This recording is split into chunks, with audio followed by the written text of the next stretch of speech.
Welcome to the Global Discussion, discussions with creatives, leaders, and thinkers. My name is Simon Hodgkins, and today I'm delighted to be joined by Maryrose Lyons of the AI Institute. You're very welcome to the show, Maryrose.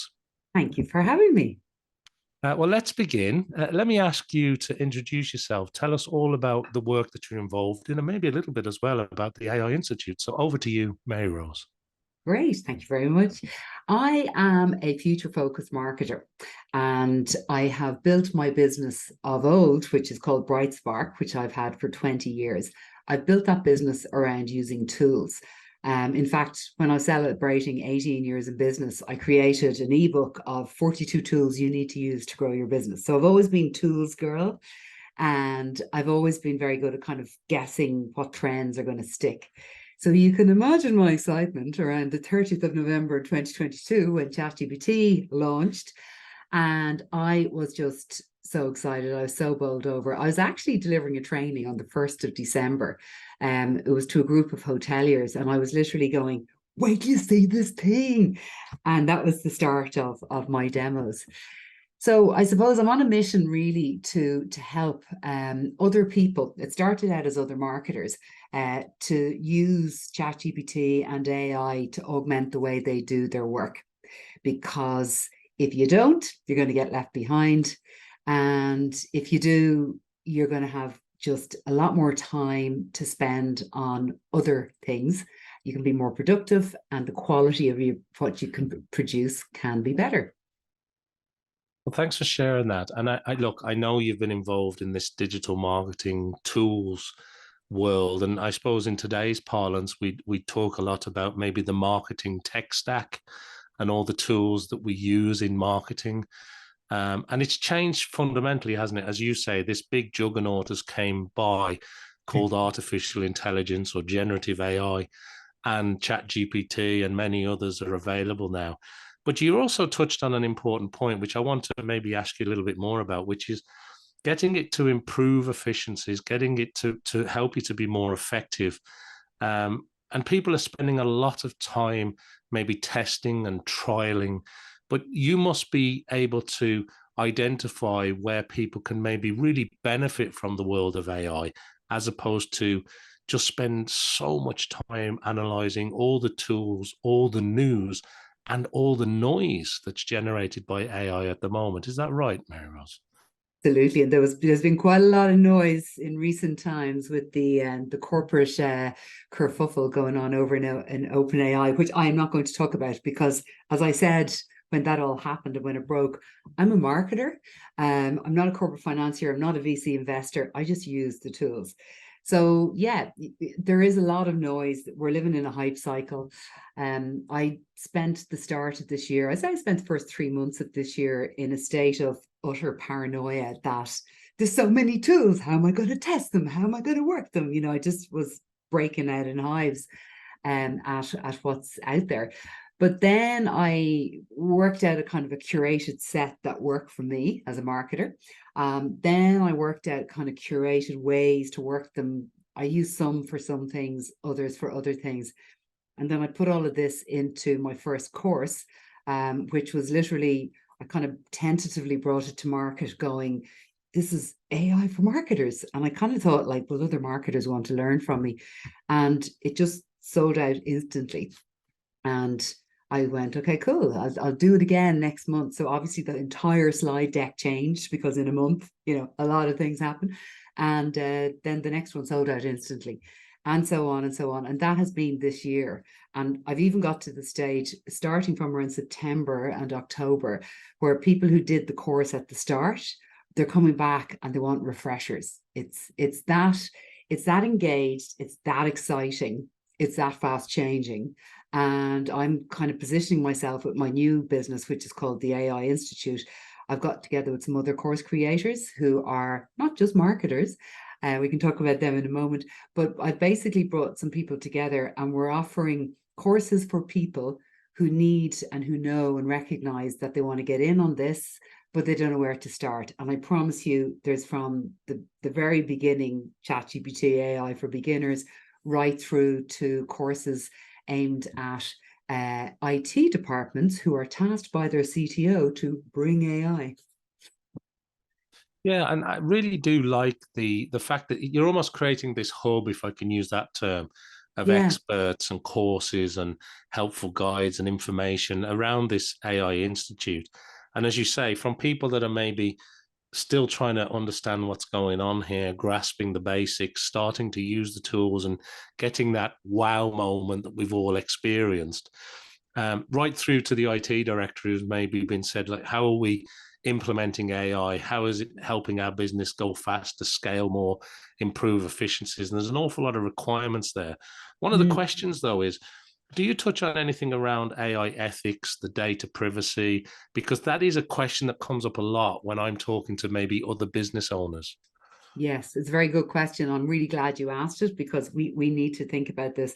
And I think I'm really glad that, I suppose I'm quite an optimistic person, but I think one of the optimistic viewpoints I would have is that one of the learnings that we're taking as humans from the whole Web 2.0 social media time that we've just come through is that we're not going to let our data just be ripped from us. We are coming into this AI world with our eyes wide open, and people are asking these questions. And it's not just you being a very informed person, Simon. So I'm really glad of that that's the case. So in terms of, say, what we do at the AI Institute, we do everything from, in the first module of every single course, when we're showing people how to set up ChatGPT and set up their custom instructions, one of the little things that I do is I get everyone to write into their custom instructions, always show me diverse perspectives in your answer. And this way, you are basically acknowledging the fact that the large language models, LLMs, things like Claude, ChatGPT, Bing, they're not trained on a diverse world. They're a little bit, stale, male, and pale, if you don't mind me saying. And it's basically a way of acknowledging that and asking them to bring us something more. So from that very basic level, right through to the fact that we have the one of the guys who was he wrote the global standard for AI ethics that's being used globally. He's delivering our AI ethics course. And it's going to be so much fun. It's not going to be a waffly kind of, academic, all about ethics. It's actually going to be, because I'm pushing for it, I want to keep myself interested throughout. It's going to be conceptual. It's going to be thought experiments. It's going to be application to real world. And it's going to be homework. So it's going to be a fun ethics course, I promise. That's great to hear. And it's such an important topic that does come up a lot. It's so encouraging to hear that because people are grappling not just with AI and the tools, but with the other sort of areas of it. And you're right. You bring up that the LLMs are only trained on a certain type of data, and some of that has been scraped from the internet, and others has had data forced into them. And people are now building their own LLMs with their own data. Yes. Yeah. And as you say, I think maybe that the businesses and the business owners and the large corporates have suddenly realized that they're sitting on all this great data, and how do they AI enable that data? Of course, respecting things like data privacy and ethics. It's a really important topic. So very encouraging to hear that. But the other question I've got for you, if I can, Maryrose, is with this sort of what I've referred to in other conversations as this fire hose of AI news that's coming at us, the next shiny tool. Oh, now it does this, now it does that. Look at this upgrade. Look over here. How are you Shiny new keeping object syndrome. yeah, how are you keeping on top of this? How are you onboarding information? Do you have to dedicate a certain amount of time to learn, to read, to understand? Is it podcasts? Is it social media? How are you plugged into the ecosystem? How do you stay on top as somebody sort of chairing this AI institute? It's can I just tell you something? I'm not going to lie to you. Like, I'm always on. I'm always on. I take my information through podcasts. I go out walking. I'm listening to podcasts. I come home and I scribble down notes. I get the daily newsletters, which I'm sure everyone gets. The Neuron, Ben's Bites, and so on. I'm involved in kind of like deep user groups of very fierce technical people, where I'm like, I'm just a marketer. Can I ask this question? I'm learning everywhere. But I think the most important thing is that I'm actually learning by doing. So all the time I see something and I go, okay, how will that work? What's the user case for that? So, and then what I do is I get a lot of kind of user testing done by my course attendees. So for example, there's a lot of talk at the moment about the text to video tools that are out there, and Runway is the kind of the darling of that kind of mouthpiece. Like, it's getting a lot of column inches, and not once, not twice, but I think about 3 times now, I've had my course attendees take Runway for a demo at home. So in other words, I'll give people maybe 1 or 2 text to video tools, and I'll say, right, split the group. You're going to do Runway, you're going to do another one like Capsule, for example, which I love. Give them specific tasks, and then they use it, and then we come back together the next week, and it's like, how did Runway go? How did Capsule go? And every time people are like, Runway, it's kind of hard to learn, it's kind of slow, don't really like the results, the outputs, etc. And that's every time, not just me. Whereas Capsule is much more admired and loved, and people can see a need for it. So Capsule doesn't have such a PR budget as Runway, but my kind of secret sauce is that I've done all this kind of testing. So when people come to my course for the tools, it's like, these are the ones that work for you, not necessarily the kind of the top 10 shiny object list that gets passed around. That's very interesting. So you're almost road testing these applications in real time and being able to offer that advice and expertise to people that come to you for this type of information. That's a great approach, of course. And in terms of the other element of that, then, so you mentioned a few areas that you watch and listen to and that you plugged into.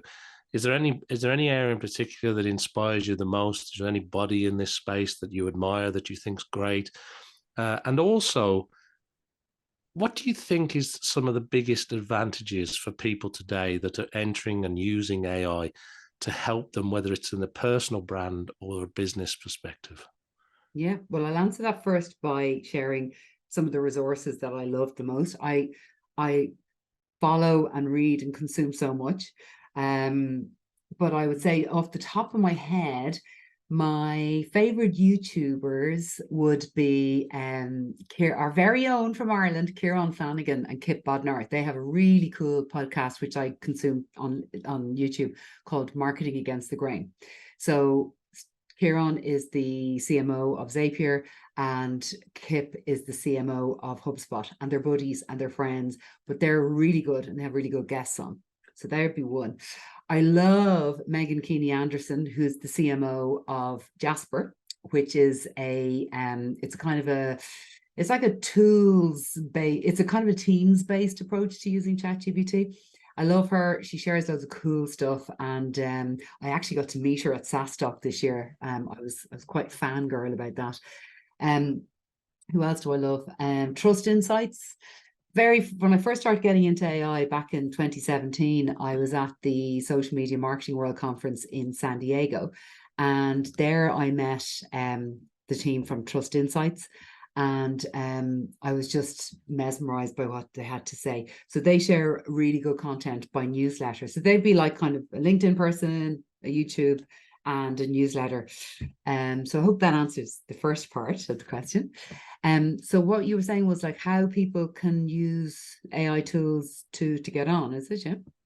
Yeah, so like in business or if somebody that wants to create maybe more of a personal brand or to get more awareness, or if they're running a small, medium, or even a large business, or maybe in charge of a division in a corporate type environment, how are you seeing people leverage AI? You know, is there any advice that you have for people there, or any inspiring examples of where you can say, look, this is really working, this is what you should be doing here?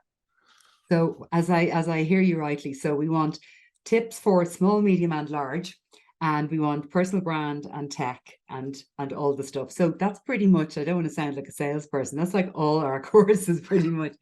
And what comes to mind is there's a group I'm doing something with at the moment, and it's the AI for self-employed freelancers course. Okay, so I put this together. It's a 4-weeker, so it's 2 hours a week over 4 weeks. It runs in the evenings from 6 to 8, and the first lot was in November, so I called it the "Sure, what else would you be doing on a Tuesday night in November" crew, and they are loving it. So it's a really mixed, broad bunch of people, from project managers to accountants to essential oils people, like all the people. And what we do is we kind of I take them through, prompt structures. And part of that is actually, knowing where your information has been trained by the model, knowing where to turn it off. So for example, if you ever wanted to do what I do all the time, which is take a list of emails and make them a comma separated list of emails, marketers, you've got to do that. And you no longer have to do that by hand. You can just like copy and paste it, but you have to turn off the tracking in GPT so that those emails won't go out into the training model, because then you'll be in breach of GDPR. So it's all this kind of stuff. So we do a lot of that kind of safety and security piece first. But then we go into things like using AI to help you get jobs. So whether it's something like uploading your CV onto ChatGPT and matching it against a job you're going to apply for, and then instructing ChatGPT to go through each part of your CV and suggest ways of improving it for that specific job. Asking it to make sure that the keywords for the job appear the right amount of times in your CV. And then, of course, getting it to write the most perfect cover letter, which anyone who's gone for a job, you spend ages on the CV, and then the cover letter is like, please find attached. Whereas like now you can have the most beautifully written. So then we have ChatGPT for doing RFPs. So if anyone is listening and they're familiar with the government e-tender site, okay, there it's basically a way of using the models, using ChatGPT to help you formulate these fantastic answers. So picture this, okay? I don't know, have you ever had to do those government e-tender things? I'm very familiar with the e-tendering for government, and also quite a number of governments and countries around the world have slightly different variations of it. Yeah. But it's all the same sort of thing. Basically, if you want to tender for business with a government organization or a sub-government organization or body, you have to go through this tendering process in a lot of countries. So yeah, I'm very familiar with it. But yeah, share with us some of the work So that you're doing there. Picture this, okay? So I'm sure anyone listening has been in this position. You're just completing the tender. It's due tomorrow at 12 midday. You've probably spent about maybe 8 or 12 hours working on it to date. And then you get to this question, and it's something like, outline in detail your sustainability practices in your business. And you're like, oh. So before, that would be something that would send me over the edge. I'm not going to fulfill this tender. I've just had it. They're asking everything. I kind of throw my toys out of the pram. But now you can just take it over into ChatGPT, give it some of your basic things about your business, and ask it to formulate the response for you. And you can give it the word count, and you can say, consider more creative, unusual ideas. Remember the fact that I'm based in a region. So you're going to get this fabulous answer. So in terms of, using ChatGPT to create the kind of definitive block answers, and then you can reinvest your time in really crafting the winning answer to the pieces that you need to work on, like your proposed approach and methodology, that kind of thing. Yeah, that's great. Yeah, like that. Yeah, it's good. So it's basically win the business. And then we were doing a thing on, now you've got the business, how to be more efficient in the business. So it's like using AI for things like remote meetings, using AI for presentation, slide deck building. Jaws were dropping at that there the other night. Using AI for creating a landing page, using AI to make a website in 30 seconds. So I get to have this wonderful position, Simon, where I'm showing and everyone's wowing. And we're all just having this moment of pretty much like, there's a lot of joy in the sessions because people are like, this is amazing. And then I'm drilling them on, how are you going to use this? How are you going to use this by next week? So for example, I had a group last night, and then I got them to write down and commit to either using the slide deck one or one of the remote meetings ones. It does remote meetings, it does to-do lists, it does everything. And then they have to come back and report next week. So it's learning by doing, lots of sharing in the session, and having fun, really. Yeah, I like it a lot. And I think one of the things that's coming through loud and clear is that, for people that are engaging with Maryrose or the AI Institute, regardless of what level or what area you're involved in, maybe is a better way of saying it, or what your area of interest or learning is, you seem to have that very layered approach. You can go in at whatever level and learn, but also they're tried and tested. They've been road tested, as I said earlier, and people have real hands-on way of learning the tools. But you've given some great examples there, Maryrose, of real world applications particularly in a business setting where people are going, oh, I can do this with that, or this will help me do that. It will pull together some information that I can then maybe craft a little bit and work on a little bit.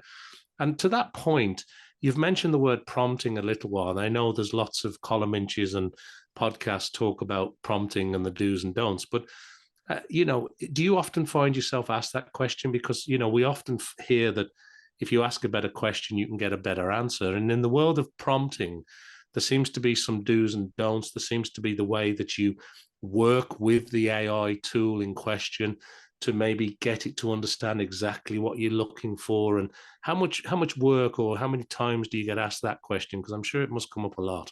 It does come up a lot. It does come up a lot. I think, sorry, and actually, as you're asking me that question, I was thinking there's another great person who I follow, who I love, a guy called Ethan Mollick. He's a university professor in Wharton, right, in the States. He's brilliant. And he talks a lot around how, prompting is going to disappear. This kind of skill set of prompting is going to disappear. And I can sort of feel that happening already. So we started out at the beginning, let's say, of 2023, and it was all about, there was a lot of these kind of, I call them kind of, it's the tech bros have turned into prompt bros, and they're sharing all these lists on LinkedIn of like, these are the definitive 10 prompts you're ever going to need, this kind of thing. And that made me stop. I was like, I'm not sharing any of my prompts. Not that I don't want to share them. I just don't want to be categorized into that group.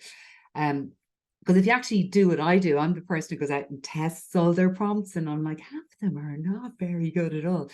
But what I do with people is I take them through a sequence of, you go in and you put something in, just generic crap, and you get generic crap out. And then I give them a really good base structure for a prompt. And I say, right, now run your thing on the same subject. And they're all like, wow, so much better. And I'm like, okay, my friends, now some more. And then I get them to do it some more. So that's the kind of prompt structure which you have in your head, okay, the good way to do it. But then you have another type of set of prompts, which are prompts that experts and specialists in a field have created and share with you. So, for example, when it comes to marketing, I'm pretty confident about that. I've created quite a few prompts around things like coming up with the most perfect persona, and market segmentation, identifying unmet customer needs. When you roll these preset prompts in and then do your prompt, so this is like the third stage of your prompting, the results are just magic. And that's when people are like fist pumping the air and I want to go, I want to do my work now. And I say, no, stay to the end. It's a whole 2 hours and there's a lot more. So my biggest complaint that I get in the feedback is that I share too much information too fast. But my thing to that is, look, this area, it's moving so fast. I have a lot of things I want to tell you. So what I do is I record all the sessions, and then I just urge people to just play it back and put me at a slower pace. I hope I'm speaking at the right pace today now, Simon. Yeah, you certainly are. And you're right. There's so much information here, but what you've shared there is very helpful advice for people that are looking to get the right answers, or maybe better answers out of these tools. And I think as well, you mentioned the way that it's already changing, and we have seen sort of the basic prompting turn into this advanced prompting and people saving prompts. But I suppose when the AI outputs start getting fed back into the AI training models, as more and more companies start feeding information into their own models or into public data models, ChatGPT that you've mentioned upgraded its we were stuck at sort of 2021. It now I think goes up to, at the time of recording, April 23, I think, at this stage. Yeah. At least for GPT-4, I think I'm right in saying that. But if you use it with Bing, you can actually get it to look at the live internet. Exactly. Although Yeah. it's a Then bit you can pull in slow. things and plugins, and you can get up to right up to date information. Yeah, it's a great point. But I suppose the other thing that you mentioned there in terms of that it constantly evolves, and you were talking about text to video, and that is great. And I have spoken to a number of people who are really working with how to get consistent video frames running through, because one of the problems is they're quite short at the moment, as opposed to, say, making a feature film where you want a consistent character running through. That's quite challenging still, although there are people making great strides in that. But even voice to AI now, I know with ChatGPT, you can just talk to it now, particularly on the mobile version of the app, You and can. just start having this sort of conversation with it, right? Are you people experimenting with that at the moment? You can, but what we were playing with in another group actually last week, and I'm smiling because we had so much fun. And one of the oldest gentlemen who's ever taken my course, he's about 69. He made an avatar of himself and he was just tickled. He was like a small boy laughing through the class because we were playing with tools like Hey Gen and Synthesia and 11 Labs. So they're kind of ones that are based around creating synthetic avatars of yourself, but you can, with Hey Gen, you can use one of their synthetic avatars, or you can upload yourself, and then literally you can save that, and then you have a text box and you can type whatever you want, and then your synthetic self avatar does the talking. So great gas in the class, had a bit of fun. But then we were talking as a group about, okay, what are the different user cases of this? So it was a marketing group. And people were coming up with amazing ideas about, like, one woman was saying, my CEO, he's no problem, he's very good at communicating on video, but he's very hard to get a hold of. So she was saying she's going to make a synthetic avatar of her CEO. And then if some news comes out that she wants him to quickly respond to, she can text it to him, he can approve it, and then she can type it into the box. And there you go, share it on social, CEO, initial response. And you wouldn't really notice the difference. Now, you would a little teeny bit on, I find on my one, the accent's a little bit kind of fluctuating between Irish and American. If you're in America, you're going to be fine because I think that's the main market that the accents are trained on. But it's so exciting. Like I got a video testimonial someone did for me, and I just went into 11 Labs and I just pressed a button. I translated it into Spanish. And there's this woman with this amazing Dublin accent speaking amazing Spanish accent. And I could push them out across Spanish social media, So just the possibilities are endless. It's amazing. Yeah, there's an awful lot of those great applications, particularly in the podcast world, whether it's video or audio. Yeah. Being able to translate in real time and push out to new audiences is really Are exciting. you using any yourself? Yeah, we have used them. I've used them in a commercial setting as opposed to here on the global discussion.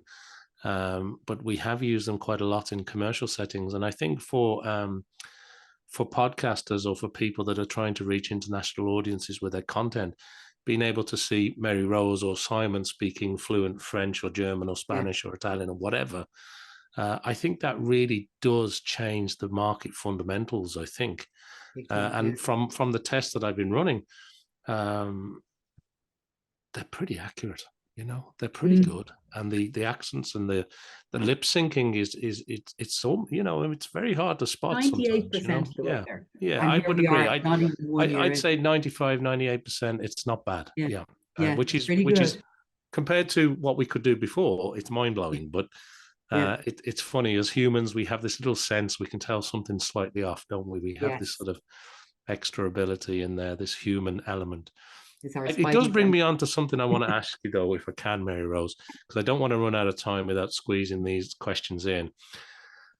There's a lot going on in your world. You're probably, you're engaged in probably the fastest moving news and technology story on the planet ever, right? So that's exciting. But when you plan yourself, when you think about the next 6 to 12 months, the next 18 months, what does that look like for you? What are you planning? What's on your horizon? What does a roadmap look like? And what are you hoping to achieve?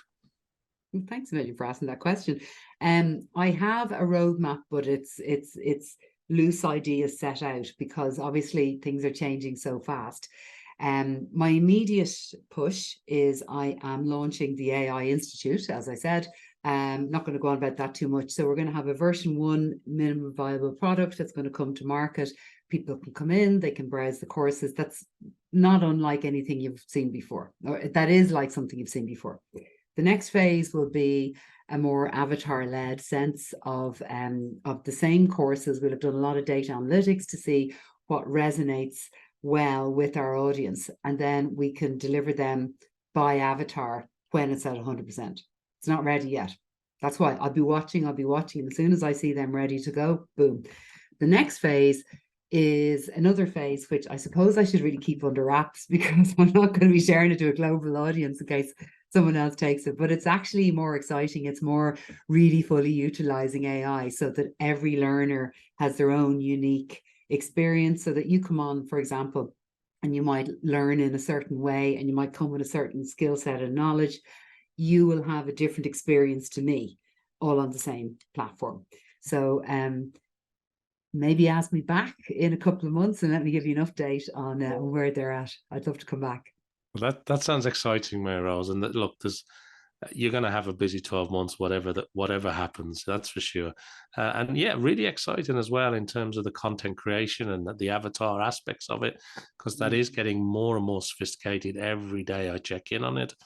And also some of that sort of almost tailored, bespoke, different experience for me as a learner, or for whoever as a learner. That's really important too. And so finally, just a couple of things. Is there anything else that we haven't touched on here today that you'd like to share with our international audience? And secondly, and really importantly, if people want to reach out and connect with you, where's the best place to point people to? I'll answer that one first. So the best place to find me personally is on LinkedIn, Maryrose Lyons. And the best place to find the AI Institute is online, instituteofaistudies.com. The site is going to be live in December, and I'd love for anyone to come along, give me your feedback, and connect with me on LinkedIn. One last thing I would love to mention, and it's very dear to my heart, we kind of touched on it when we were talking about the diversity thing. No matter what size of company you're from, and no matter what country you're listening from today, I would urge you to have some thought to crafting your AI policy for your business. So if you go onto my website, Brightspark-consulting, that's the original site, I have an AI policy link as a footer beside my privacy policy. And in my AI policy, I set out the tools that I'm using, because transparency is super important. I say the tools I'm using, how they were selected, the kind of way I'm using them. And I kind of like heads up, like, these are being used, but it kind of saves me from the need to put it out on every newsletter, which I do anyway at the end, like that the images were created by this, the editing by me, and so on. But it's really important, I think, to do that, because just being a sort of an early adopter, you need to wear the badge of being a mindful early adopter, and put it on the bottom of your website, and they won't judge you badly for it, let's just say. So on my old website, Brightspark, you can look up AI policy template, and you can get a template, and you can chop it and change it and do what you like with it. And if everyone did that after listening to this today, I would be feeling very, very grateful and like a job well done. Well, look, that's a great note, and some great advice there to finish us up on this episode of the show. Thanks to everybody who's been watching or listening to Maryrose and I here on the Global Discussion. Make sure that you follow, like, subscribe, do everything that we're doing here on the show.